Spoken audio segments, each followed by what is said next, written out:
Laura is a graduate of the Glasgow School of Art, specializing in contemporary ceramics, primarily using enamel decals. Laura creates bold patterns and compositions on both geometric slip cast forms and blank tile surfaces. Through a confident use of color, shape, line, and pattern, which you're going to all see in a moment, Laura creates individual pieces which stand alone, yet often also sit well with a curated group. Architecture and the everyday landscape are a constant source of inspiration from which Laura draws and creates unique compositions that reflect the built environment. Laura has exhibited her work in several solo and group shows, including in the UK, Iceland, and the US.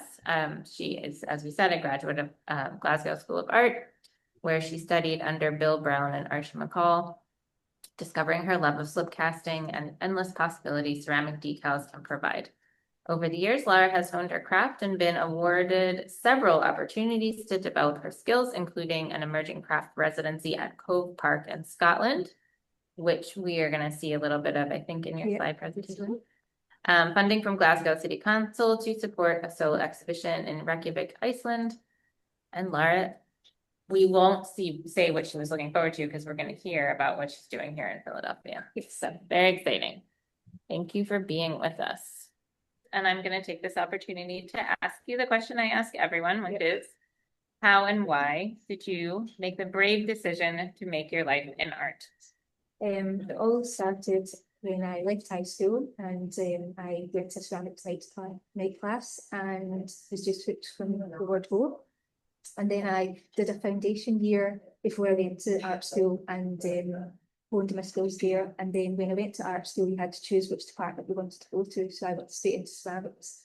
And just from there, just learning so much about it, just inspired me. And working with Bill Brown and Archie really helped me. I did in third year we had a placement, and I came to Toledo and I studied at the visual art studio there. And again, just building on all that inspiration and learning from different people. And then when I left art school, I got a residency for a year. It was a year of the artist in Scotland, and I was given a year-long residency to work within a local government. And I was asked to teach ceramics to all the primary schools and all the secondary schools within that authority. And so from that, learning how to teach ceramics, I just got the bug, and I went into being an art teacher in secondary school. And from then I've been able to balance my own practice and being a teacher as well. That's great. I love that. I'm so always interested in hearing like when people found play, etc. But I'd love to go back a little farther. I always like to hear, do you remember as a kid, was art something that you found a connection with? What were those early moments that made you want to look for the ceramics class to begin with? Yeah, well, I think I always was really interested in drawing when I was a wee girl, and someone had told me about art school, where you can make art every day, and I thought, and it must have planted a seed. I couldn't believe somewhere like that existed. And then throughout school, I always seemed to do well at art. And then I'd heard that other people were going to art school straight from school, and I tried that and I didn't get in. I know now, looking back, I wasn't ready for it, but I was really, really disappointed. But then it gave me a bit of fire to go, right, well, how did I get there? What do I need to do? I think just looking at things and drawing has always been something I've always done. So yeah, that's from a very early age. So what did you do in that moment to go from, being disappointed that you didn't get in to? Well, I found a course where it was like a foundation course, but it was a portfolio preparation course, and they had such a great success rate of getting people into the art schools in Scotland. And I remember going to an open day there, and the work on show was unbelievable. It was so inspirational. And one of the tutors said, "Do you think you can do this?" And I said yes. And I don't even know where it came from, but I just believed that I could. And from there, that really gave me such a good grounding. So then I went into the first year art school. I felt really confident with what I was doing because I'd had this kind of trial run, if you like. But yes, there was these little key moments of people speaking to you that plants that seed. And that was one of them when I went to the visual art studio. Yeah, that's great. And do you have particular people in your early life who encouraged you with your creativity? Yes, I mean, mum and dad certainly encouraged me, but my art teachers when I was at high school, they always seemed to have a laugh. they were always having a great time. And I thought, this looks okay. And so the teacher was very encouraging. And then when I went to art school again, I had lots of support there, and just having that freedom every day. I remember saying to my friends, gosh, this setup's amazing. It's not going to be like this forever. So we really enjoyed it. But so I've been very fortunate that I've had all these kind of help and support along the way, and just to help you get to the next stage, if you like. What was the year of the artist in Scotland? What does that mean? It was a residency programme that the government was funding. So there were different areas in Scotland where they had artists. You had to apply for it, and you had to do community outreach programmes. Oh, okay, And so then there was a big exhibition in Edinburgh at the end of it. so it's just this one year where the theme was Yeah, artists, yes, and and then just kind of sent artists out into the community and to work on their specialism. and to benefit the community, and it was government funded. Yeah. That's so interesting. Yeah. Wouldn't that be nice? Yeah, okay. Total. Well, they did that here in the 1930s, but then they Okay. forgot how to do it. So that's great to Bring hear. that back. Yes, I think so too. Okay, so we're gonna turn to your slides, and we're Okay. gonna hear about the arc of your career, Mhm. and then we'll ask you about what you're doing here in Philadelphia. Fantastic. Okay. Yeah, so I can Right. make this closer so that you can do your advancing. So this slide just shows kind of different aspects of my work. So on the left is a ready-made commercial tile that I put decals onto. So I use enamel transfers, which are screen printed, just like a water slide decal, but it's coloured pigment that's applied onto it. And I just really love the kind of graphic quality of it and the precision of it. So I use a Cricut machine to cut out the more intricate shapes, like the orange lattice, but then I also use the offcuts as well. So if I cut out a kind of formal geometric shape, the offcuts will then inform another part of the composition. And in the middle slide there is some of my slip cast work, where I like to make functional pieces for the home. But again, I'm using brightly coloured decals and really kind of simplistic geometric shapes. And then on the right is just my logo that I've kind of devised. I can move that. It's okay. There we go. So this is Glasgow School of Art, and once you've graduated, everyone in the year group gets to get their photograph taken on the steps of the MAC, and it's quite a momentous day. So that's when I had dark hair before I started teaching. And that's with all my friends there at art school, and it was quite a momentous day. And then that's Bill Brown. He was our tutor, who's a kind of master mold maker. He's no longer with us anymore, but he was such a gentle person from Shetlands in Scotland, and he was really patient with us all, and I learned about slip casting from him.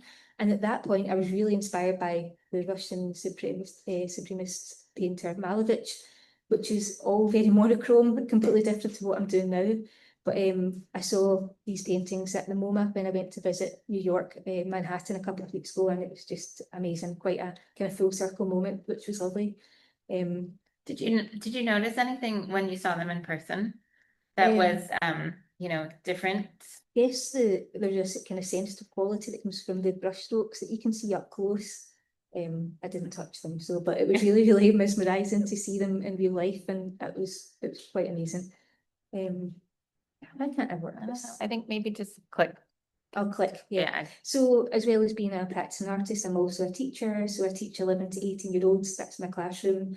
And these are some of the slip cast pieces that I was working with third years, where they brought in their own belongings, and we dipped them in the clay and fired them. And then we were looking at Liechtenstein, so that's why there's some dots on there. So bringing in my use of decals into the classroom as well. And I really enjoy teaching art because of the getting through to the young people and showing them something completely different and allowing them to have an experience that they wouldn't necessarily have in other classrooms. And so this is our new build. We didn't always have this new building, but it's been in it about 12 years now. And it's just amazing to be so well established and to have that connection with the young people. And I think it's important to be a practicing artist as well, if you're a teacher, to show them what you can do, and don't give up on your kind of dreams, I feel like. Hope it worked that time. So early on in my career, I was really fascinated by graphics from the day, things that you see that you kind of overlook. So stickers and barcodes and labels, packaging from Amazon, all these different things. And the inside of envelopes was a particular theme of mine, but by enlarging them, it gave me this really cool kind of grid pattern. So I made this set of functional dinnerware, but with the enamels on it, taking inspiration from graphics that I see every day. And I had my first solo exhibition in a building called the Lighthouse, and that was in 2015. It's now closed down, just with different cuts we have that too. But this was a real kind of a turning point moment for myself, where I was able to have a real deadline and be able to show my work in public. And I had this really big high ceiling, so I used, these are all A1 sized collages that I had on the wall. I really threw everything at this opportunity, and there's a couple of plinths worth of work on there. And then I got a Pole Park residency. So this is a emergence crafts residency that's in Loch Long in Scotland, which is near Helensburgh, so it's kind of on the coast. And they provide you with this little, they call them pods to live in, and they also give you a studio space to work in. So I had a month-long residency there, and I decided to work in 3D. So I was taking the motifs that I usually are inspired by, but make them into these dishes or vessels. So you can see some of them in the corner there, the slip cast forms. And then that's when I started to play about with scale. So the envelope pattern was coming in there, but then putting it against a piece of block coloured graphic, and then having the decal wrap over the outside as well. That was a bit of a kind of turning point in my journey for surface pattern as well. And I like to give myself rules to work within. So on the wall there in the studio picture, that was my home studio at the time, there's images on the wall there that are 3 elements that I was working within. These were old envelopes and things that were leaflets that were thrown away. And sometimes I give myself just 2 images to work with. So I like to give myself parameters to work within. And these molds were quite huge, so they're quite heavy to work with, but it was a really nice, crisp effect. And then these were some of the kind of 2D work that I worked in the studio, again, using the kind of limitations of 2 motifs and 3 motifs in that one. So I like to work with 2D and 3D, so like drawing with different materials, not necessarily drawing with a pencil, but drawing with paper or vinyl, these in particular vinyl. And then I had an exhibition based on that, so you can see the chevron dishes that I used, and I started to put the pattern on the outside. But by placing the pieces on the floor, it kind of took away their function, and it made them more decorative. And then by putting them on mirror as well, some of the reflections that were coming from the window, sun was coming in the window, was really beautiful in that gallery space. And then again, working with vinyl on the transparent acrylic and pinning those on the wall, so it kind of married up with the pieces on the floor. Again, that was a different way of working for me, which I really enjoyed experimenting with. And then, as you mentioned earlier, I got funding from Glasgow City Council to go to Reykjavik, and I had an exhibition in a gallery there, which was run by 11 women artists that had been there for a number of years. It was quite a tourist hotspot, it's really good. I met lots of amazing people from around the world. But for this, I called it Tear Here, like when you rip a package and open. And so that little piece of graphic, that little strip that I found, I was like, I think I'm onto something here. So I hand cut a whole length of black vinyl to wrap all the way around the room, because I hadn't discovered the Cricut machine just then. Yeah, I cut everything out by hand at this point, but I really liked the kind of repetition of it and the kind of meditative practice of doing it. And then the slip cast forms, you can see they're kind of rough at the edges, because I like the geometric edges of the forms, but then in contrast with the ripped opening at the top and the kind of torn piece of clay at the top. I thought it tied in nicely with the theme of the show.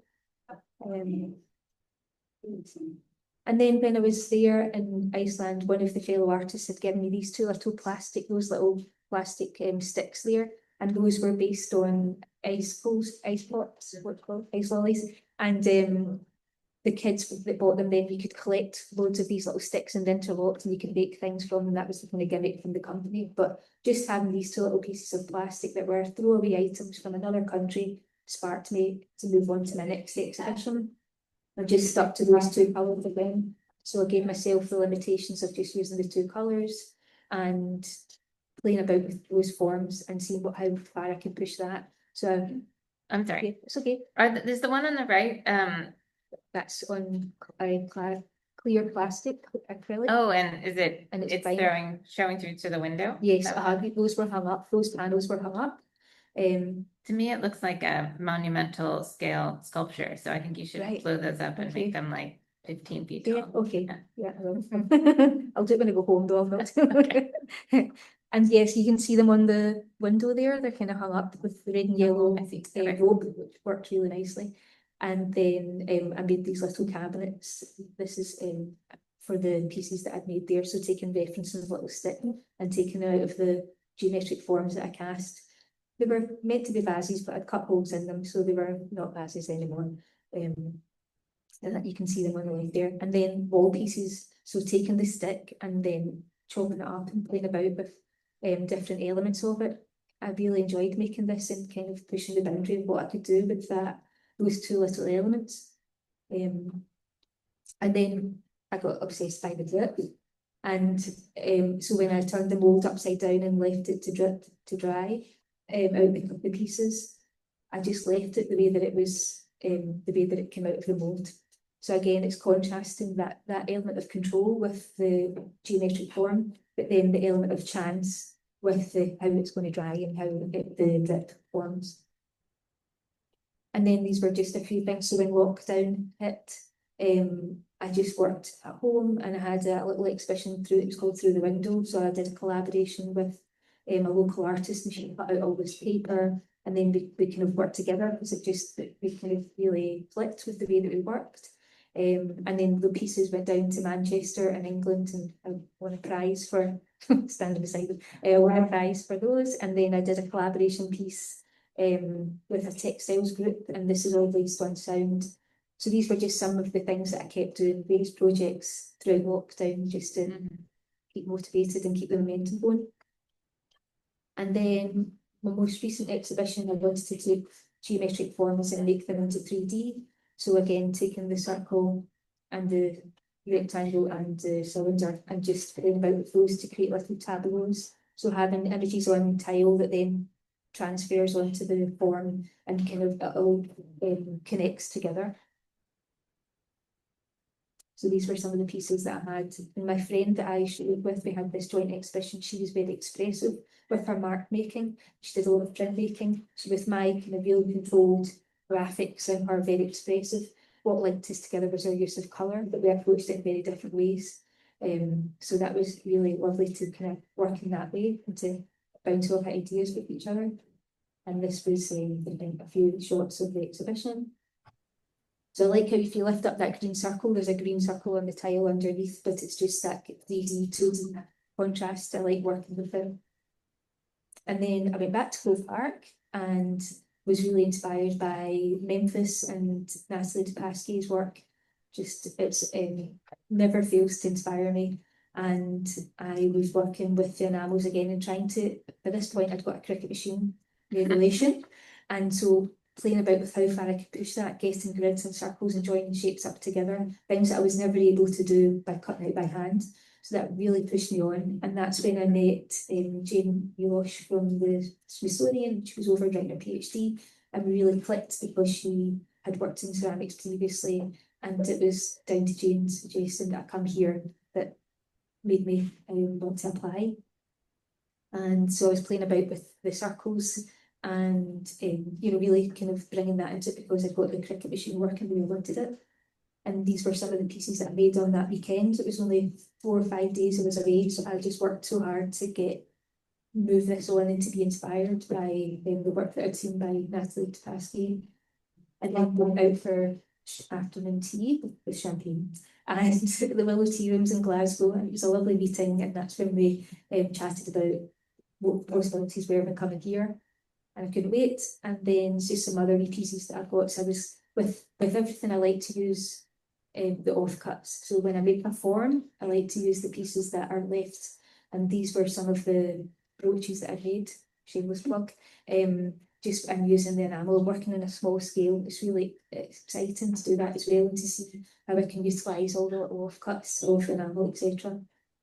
some slip cast forms that I put enamel on as well. And I like to use ready-made, so pieces that I've found in thrift stores. If it's a blank, I like to think about how I can personalise that and make it a bit more decorative. And this was my intentions. These were my intentions rather for coming over. So new source material, make new connections.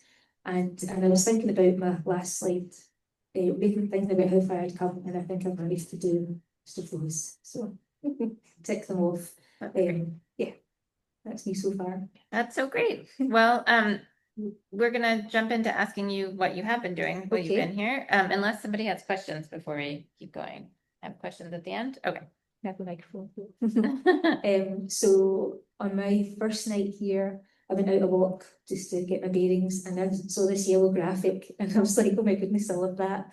And because I'd used the orange grid and I use it quite a lot, I was thinking, gosh, how can I make that 3D? I'd really like to try and work in a different form.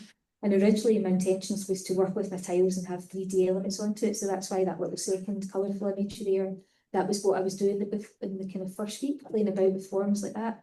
And those are the little offcuts that I was talking about. But then I kept going back to this and thinking, how can I do this? So this one down the bottom here, I started cutting out the clay. And again, I like that repetition and that kind of, you know, being in control of what I'm doing as much as you can with ceramics. And then I started to curve it and make it, because the yellow grid is a reflective device that curves around the poles. I thought I would try and curve it, and that's what I've been developing the past couple of weeks. And on the first day, I learned just down there the digital decals. So I use the enamel ones, but the digital ones here, I was able to get photographic detail on a decal. I mean, it was just exciting. And then again, I used the Cricut machine. I made a little stencil there. Couldn't get away from the Cricut, but it was just a wee bit too delicate. So there's threads here that I'm able to take back with me and develop even further. So I've taken the orange grid and I've made it into 3D. And to me, that's just a revelation. I'm really chuffed I've got that far. That's so great. So you walked around, and I think it's really interesting that you noticed those weird yellow things, because even people in Philadelphia are like, what are those? Why are they made that way? So it's a very Philadelphia thing. I'm so glad. I don't know if they have them in other cities.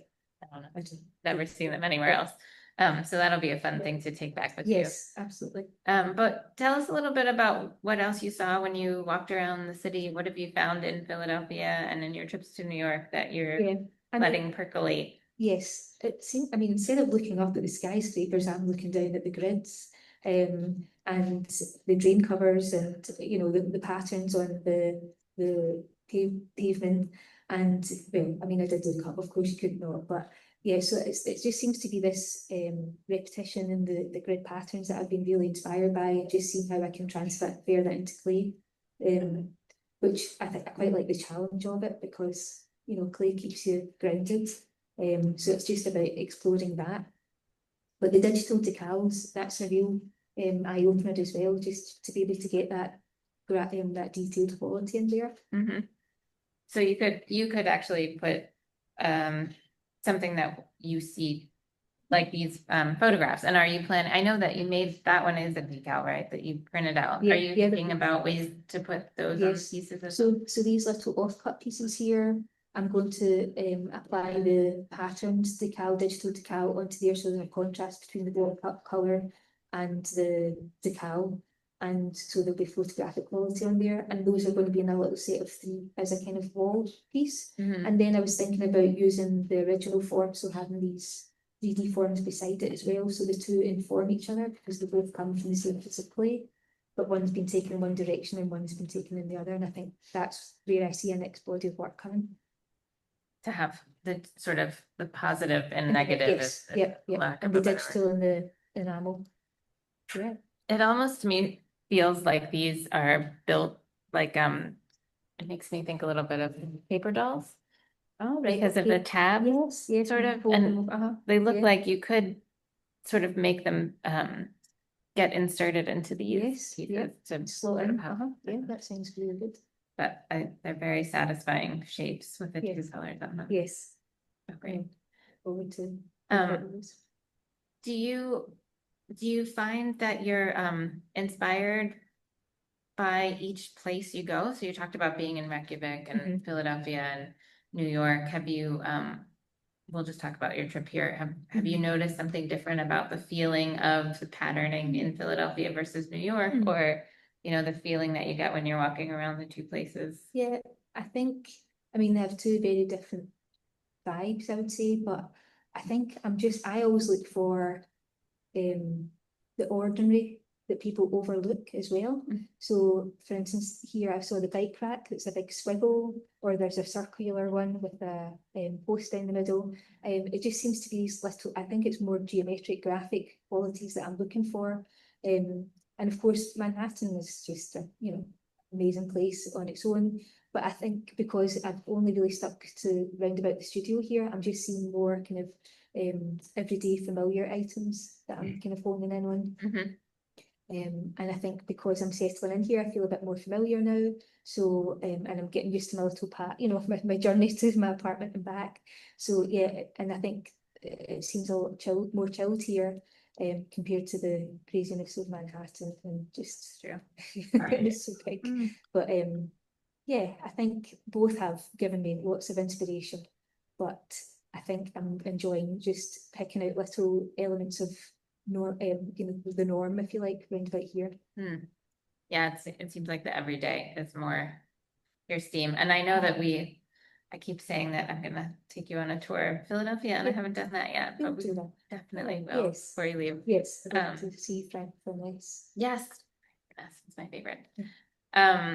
Does anyone have questions from the audience? I have more questions, but I always like to check. Okay, so when you're doing this kind of work, I would imagine that this has a big inspiration to kind of project work that you might design for your students. And you're on a sabbatical right now? Yes, yeah. So the students are back at school. They were back for 2 weeks and then I left. So I got to say hi and get their wish list of candy that I need to take back. Oh, so that's a good. Yeah. What was on their wish list? M&Ms with, I don't know, Peanuts? Yeah, and then I've got Halloween ones for them, so I'll get some brownie points for a couple of days. I'll be like a celebrity and then I won't. But oh, so it's just this month and then you're going right back to teaching. You don't have the whole Sunday and back on the Monday. Oh my goodness. I thought you had the whole semester up. No, I'm pushing it already. But no. So the project that I showed at the beginning, that was a real that really won everybody over because they were able to take, well, they brought in something that I said to them, they had to bring in something absorbent that they didn't mind burning. And as soon as you say that, you've got them hooked. But so things like little magic gloves or a little teddy bear, and somebody brought in furry dice that you hang in your car, football strips, or socks. And so for them to to dip it in clay and to be really hands-on, and then for all the different processes. And I think that's the exciting part even now for me. Every stage of ceramics has its nerve-wracking processes, but when you overcome that and move on to the next stage, and I think just introducing that to a young person is something they're going to remember forever. And I think I love that about being an art teacher, because we have so many different processes we can show them, and it's a different experience that they'll have from a different classroom. And then sometimes you win over the kid that's struggling in other parts of the school, and they come here and it's a bit more calm, and I can put music on, and I can be seen as a different type of teacher, I suppose. Not better, just different from other teachers. And that's the joy for me as well, kind of making connections with young people, because it's quite difficult to do this day and age. Yeah, and you said your art teachers always were having a laugh, so sort of having a positive attitude in the classroom. Yeah. It's okay to say it here. We think the art teachers are better than everybody else. And I love the idea that you're teaching them to be inspired and look at everyday life. Look down, look around, and have thinking about the idea that these are people who probably won't be artists. They'll go out into the world, but maybe what you're teaching them is going to help them notice. Yeah, thanks. I hope so. I hope they can see, even the most mundane thing can be beautiful, and just appreciate what you've got and all the rest of it. I think that's the cool thing. Do you I'm gonna put you on the spot. I know you went to Chris's class last night. Was there anything particular that you feel like you took away from that's really resonated with you about your own practice of teaching? There was lots of things happening for me. I think feeling part of this community and you know, I've only been here a few weeks, but people inviting me along to that or suggesting that I could go to it was a lovely feeling. And then it was a lovely safe space where you felt you could give your opinion. But him explaining that he felt that teaching was really, really important. And I'm kind of guilty of sometimes getting bogged down by, you know, management or lack of budget and all these different things. But actually he made me remember that joy of being a teacher and getting through to someone. And you know, it is quite an inspirational thing to be able to do. And then I was thinking about some of the kids that over the years have come back to see me and said how I've been that teacher to them, and that's quite a magic thing to be able to make that connection. So yeah, he really kind of brought it back to me. I'm not crying online. No, I'll try not. Really, he cried when he was up playing conversation. He did. Oh well, did he? Well, I'm good company. No, it was a really lovely evening. I really enjoyed it. That's great. That's great. Are there any other thoughts about the Clay Studio and being here that you want to share? I could go on forever about the Clay Studio. It's what an amazing space, what an amazing group of people. I just feel so welcomed. The facilities are out of this world. And, you know, before I came, I knew it was going to be life-changing because, you know, I'm in my routine, I'm going to work, I'm being a mum and all the rest of it. But to actually be here and to be able to make the work that I've wanted to make or didn't even know I had in me and to be supported is just absolutely fantastic. Love never ending of that. Okay. Well, we're really having fun having you here, and I'm glad you have a little bit more time left. Yes, and the mud ball. And the mud ball is going to be so fun. Yeah. Okay. Well, I feel like this has been a great journey through your career and what you're doing here in Philadelphia and your teaching. So thank you for sharing all that with us. My pleasure. I'll give people one more chance. If anyone has any questions, Maddie, can you see if anyone online wrote anything in the chat? There's nothing in the chat. Okay, well, you're just answering all the questions so clearly. We don't need to add anything else. That's great. Okay, well, thank you so much. Thank you. Thank you, everybody. All right, have a good day, everybody.